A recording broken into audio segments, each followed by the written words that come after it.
नमस्कार आप सबको। स्वागत है आप सबका फिर से अपने YouTube चैनल भजन और हिंदी कहानियाँ में। आज की हमारी कहानी है मुंशी प्रेमचंद जी की कहानी मेरे भाई साहब। उससे पहले अगर आपने अभी तक चैनल भजन और हिंदी कहानियाँ को सब्सक्राइब नहीं किया है तो सब्सक्राइब ज़रूर कर लें। मेरे भाई साहब मुझसे 5 साल बड़े थे, लेकिन 3 दर्जे आगे। उन्होंने भी उसी उम्र में पढ़ना शुरू किया था जब मैंने शुरू किया था, लेकिन तालीम जैसे महत्व के मामले में वह जल्दबाजी से काम लेना पसंद न करते थे।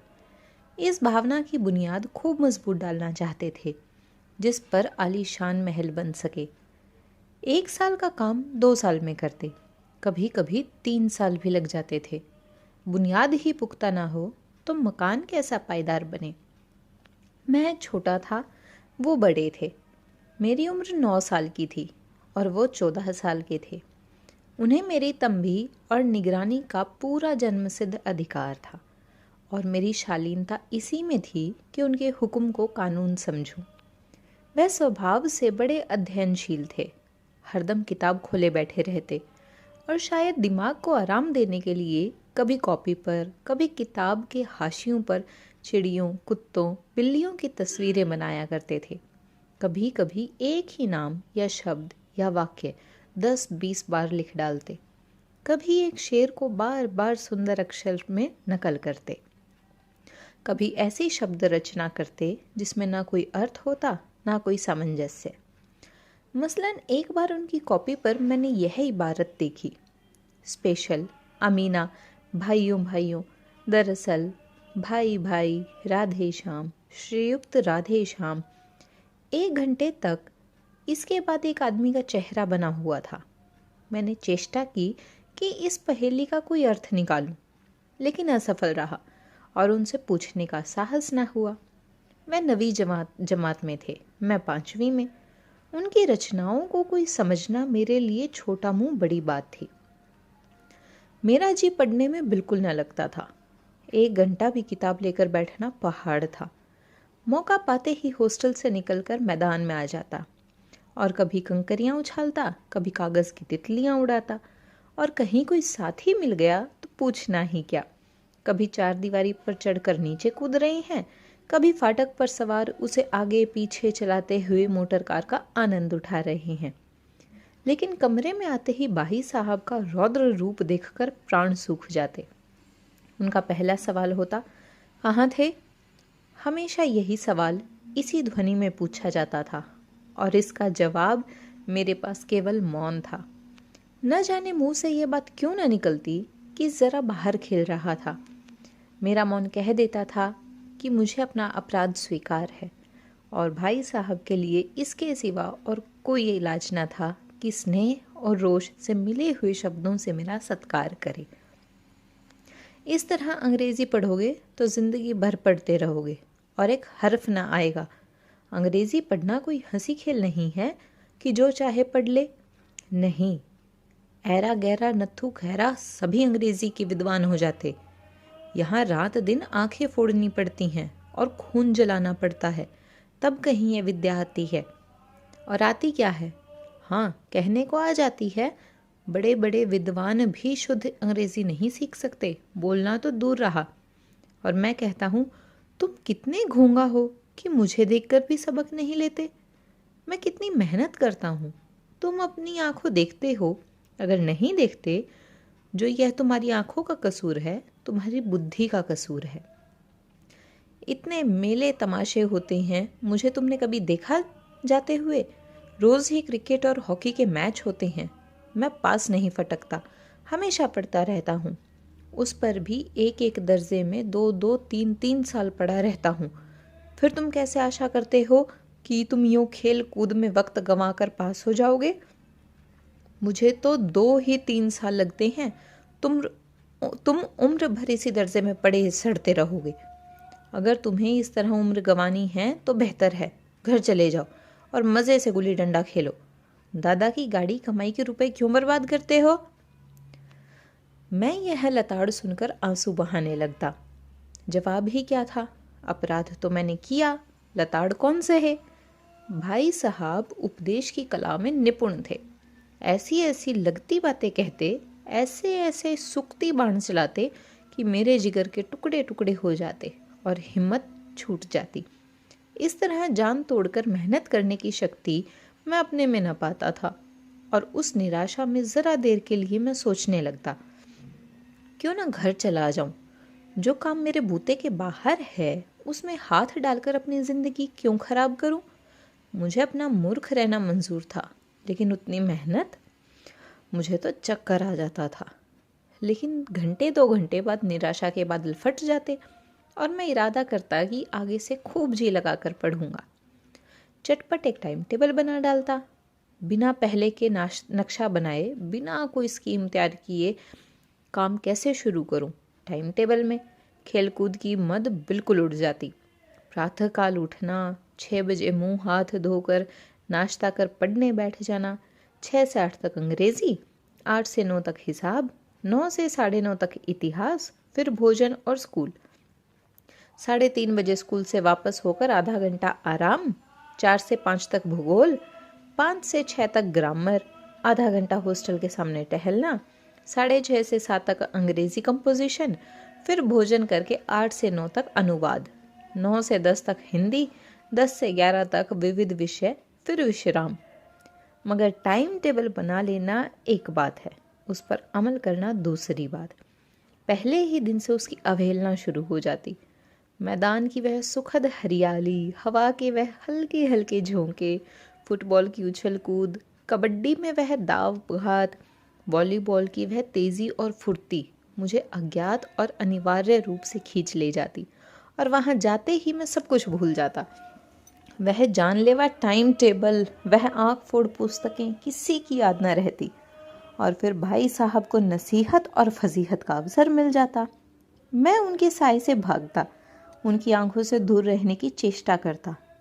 कमरे में इस तरह दबे पाँव आता कि उन्हें खबर न हो।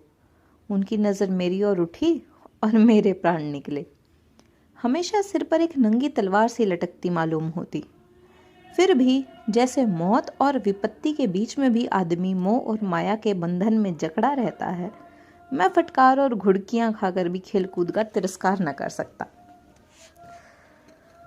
सालाना इम्तिहान हुआ, बड़े भाई साहब फेल हो गए, मैं पास हो गया और दर्जे में प्रथम आया। मेरे और उनके बीच केवल 2 साल का अंतर रह गया। जी में आया भाई साहब को आड़े हाथ हो लूं। आपकी वह घोर तपस्या कहाँ गई? मुझे देखिए, मज़े से खेलता भी रहा और दर्जे में अव्वल भी रहूं। लेकिन वह इतने दुखी और उदास थे कि मुझे उनसे दिली हमदर्दी हुई और उनके घाव पर नमक छिड़कने का विचार ही लज्जास्पद जान पड़ा। हाँ, अब मुझे अपने ऊपर कुछ अभिमान हुआ और आत्मसम्मान भी बढ़ा। भाई साहब का वह रोष मुझ पर न रहा। आज़ादी से खेलकूद में शरीक होने लगा, दिल मजबूत था। अगर उन्होंने फिर मेरी फजीहत की तो साफ कह दूंगा, आपने अपना खून जलाकर कौन सा तीर मार लिया? मैं तो खेलते कूदते दर्जे में अव्वल आ गया। जबान से यह हेकड़ी जताने का साहस न होने पर भी मेरे रंग ढंग से साफ जाहिर होता था कि भाई साहब का वह आतंक अब मुझ पर नहीं है। भाई साहब ने इसे भांप लिया और उनकी सहज बुद्धि बड़ी तीव्र थी। और एक दिन जब मैं भोर का सारा समय गुल्ली डंडे की भेंट करके ठीक भोजन के समय लौटा तो भाई साहब ने मानो तलवार खींच ली और मुझ पर टूट पड़े। देखता हूँ इस साल पास हो गए और दर्जे में अव्वल आ गए तो तुम्हें दिमाग हो गया है। मगर भाईजान, घमंड तो बड़े बड़े का नहीं रहा, तुम्हारी क्या हस्ती है? इतिहास में रावण का हाल तो पढ़ा ही होगा। उसके चरित्र से तुमने कौन सा उपदेश लिया? हाँ, यूं ही पढ़ गए। महज इम्तिहान पास कर लेना कोई चीज़ नहीं, असल चीज़ है बुद्धि का विकास। जो कुछ पढ़ो उसका अभिप्राय समझो। रावण भूमंडल का स्वामी था। ऐसे राजाओं को चक्रवर्ती कहते हैं। आजकल अंग्रेज़ों के राज्य का विस्तार बहुत बढ़ा हुआ है, पर इन्हें चक्रवर्ती नहीं कह सकते। संसार में अनेकों राष्ट्र अंग्रेज़ों का आधिपत्य स्वीकार नहीं करते, बिल्कुल स्वाधीन है। रावण चक्रवर्ती राजा था।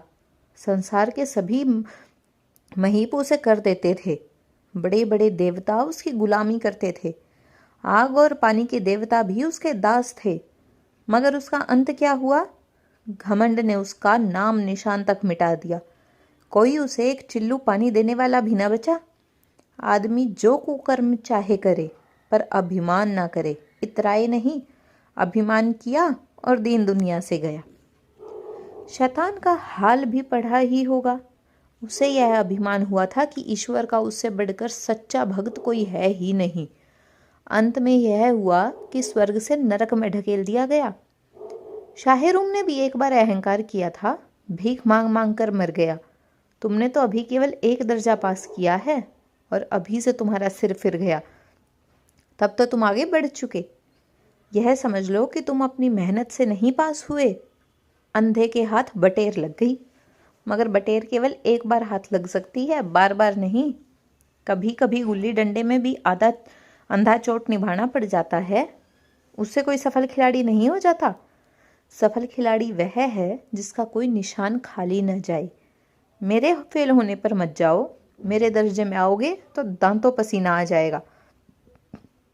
जब अलजेब्रा और ज्योमेट्री के लोहे के चने चबाने पड़ेंगे और इंग्लिस्तान का इतिहास पढ़ना पड़ेगा। बादशाहों के नाम याद रखना आसान नहीं। 8 हेनरी ही गुजरे हैं। कौन सा कांड किस हेनरी के समय हुआ, क्या यह याद कर लेना आसान समझते हो? हेनरी 7वें की जगह हेनरी 8वां लिखा और सब नंबर गायब। सफाचट। सिफर भी ना मिलेगा, सिफर भी। हो किस ख्याल में? दर्जनों तो जेम्स हुए हैं, दर्जनों विलियम, कोड़ियों चार्ल्स। दिमाग चक्कर खाने लगता है, आंधी रोग हो जाता है। इन अभागों के नाम भी न जुड़ते थे।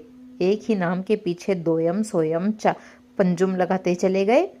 मुझसे पूछते तो 10 लाख नाम बता देता। और ज्योमेट्री, हो बस खुदा की पनाह। अ ब ज की जगह अ ज ब लिख दिया और सारे नंबर कट गए। कोई इन निर्दलीय से नहीं पूछता कि आखिर अ ब ज और अ ज ब में क्या फर्क है, और व्यर्थ की बात के लिए क्यों छात्रों का खून करते हो? दाल भाती रोटी खाई और भात दाल रोटी खाई, इसमें क्या रखा है? मगर इन परीक्षकों को क्या परवाह? वह तो वही देखते हैं जो पुस्तक में लिखा है। चाहते हैं कि लड़के अक्षर रट कर डालें, और इसी रटंत का नाम शिक्षा रख छोड़ा है। और आखिर इन बेसिर पैर की बातों के पढ़ने से क्या फायदा? इस रेखा पर वह लंब गिरा दो तो आधार लंब से दुगना होगा। पूछिए, इससे प्रयोजन? दुगना नहीं, चौगुना हो जाए या आधा ही रहे, मेरी बला से। लेकिन परीक्षा में पास होना है तो यह सब खुराफात याद करनी पड़ेगी। कह दिया, समय की पाबंदी पर एक निबंध लिखो जो 4 पन्नों से कम ना हो। अब आप कॉपी सामने खोले, कलम हाथ में लिए उसके नाम को रोइए। कौन नहीं जानता कि समय की पाबंदी बहुत अच्छी बात है। इससे आदमी के जीवन में संयम आता है, दूसरों का उस पर स्नेह होने लगता है और उसके कारोबार में उन्नति होती है। लेकिन इस जरा सी बात पर 4 पन्ने कैसे लिखें? जो बात एक वाक्य में कही जा सकती है उसे 4 पन्ने में लिखने की क्या जरूरत? मैं तो इसे हिमाकत समझता हूँ। यह तो समय की किफायत नहीं बल्कि उसका दुरुपयोग है कि व्यर्थ में किसी बात को ठूंस दिया। हम चाहते हैं आदमी को जो कुछ कहना हो चटपट कह दे और अपनी राह ले, मगर नहीं, आपको 4 पन्ने रगड़ने पड़ेंगे, चाहे जैसे लिखिए। और पन्ने वो भी फुल स्केप आकार के। यह छात्रों पर अत्याचार नहीं तो और क्या है? अनर्थ तो यह है कि कहा जाता है संक्षेप में लिखो। समय की पाबंदी पर संक्षेप में एक निबंध लिखो जो 4 पन्नों से कम ना हो। ठीक, संक्षेप में 4 पन्ने हुए, नहीं शायद 100-200 पन्ने लिखवाते। तेजी भी दौड़िए और धीरे धीरे भी। उल्टी बात है या नहीं? बालक भी इतनी सी बात समझ सकता है, लेकिन इन अध्यापकों को कोई तमीज भी नहीं। उस पर दावा है कि हम अध्यापक हैं। मेरे दर्जे में आओगे लला तो ये सारे पापड़ बेलने पड़ेंगे, तब आटे दाल का भाव मालूम होगा। इस दर्जे में अव्वल आ गए हो तो जमीन पर पाँव नहीं रखते। इसलिए मेरा कहना मानिए, लाख फेल हो गया हूँ लेकिन तुमसे बड़ा हूँ। संसार का मुझे तुमसे ज़्यादा अनुभव है। जो कुछ कहता हूँ उसे गिरा बांधिए, नहीं पछताइएगा। स्कूल का समय निकट था। नहीं, ईश्वर जाने यह उपदेश माला कब समाप्त होगी। भोजन आज मुझे निस्वाद सा लग रहा था। जब पास होने पर यह तिरस्कार हो रहा है तो फेल हो जाने पर तो शायद प्राण ही ले लिए जाएं। भाई साहब ने अपने दर्जे की पढ़ाई का जो भयंकर चित्र खींचा था, उसने मुझे भयभीत कर दिया। कैसे स्कूल छोड़कर घर नहीं भागा, यही ताज्जुब है। लेकिन इतने तिरस्कार पर भी पुस्तकों में मेरी रुचि ज्यों की त्यों बनी रही। खेल कूद का कोई अवसर हाथ से न जाने देता। पढ़ता भी था मगर बहुत कम, बस इतना कि रोज का टास्क पूरा हो जाए और दर्जे में जलील न होना पड़े। अपने ऊपर जो विश्वास पैदा हुआ था वो फिर लुप्त हो गया और फिर चोरों का सा जीवन कटने लगा। फिर सालाना इम्तिहान हुआ और कुछ ऐसा संयोग हुआ कि मैं फिर पास हो गया और भाई साहब फिर फेल हो गए। मैंने बहुत मेहनत ना की पर न जाने कैसे दर्जे में अव्वल आ गया। मुझे खुद अचरज हुआ। भाई साहब ने प्राणांतक परिश्रम किया था, कोर्स का एक एक शब्द चाट गए थे। 10 बजे रात तक इधर, 4 बजे भोर से उभर, 6 से 9:30 तक स्कूल जाने से पहले मुद्रा कांतिहीन हो गई थी, मगर बेचारे फेल हो गए। मुझे उन पर दया आती थी। नतीजा सुनाया गया तो वो रो पड़े और मैं भी रोने लगा। मेरे पास होने वाली खुशी आधी हो गई।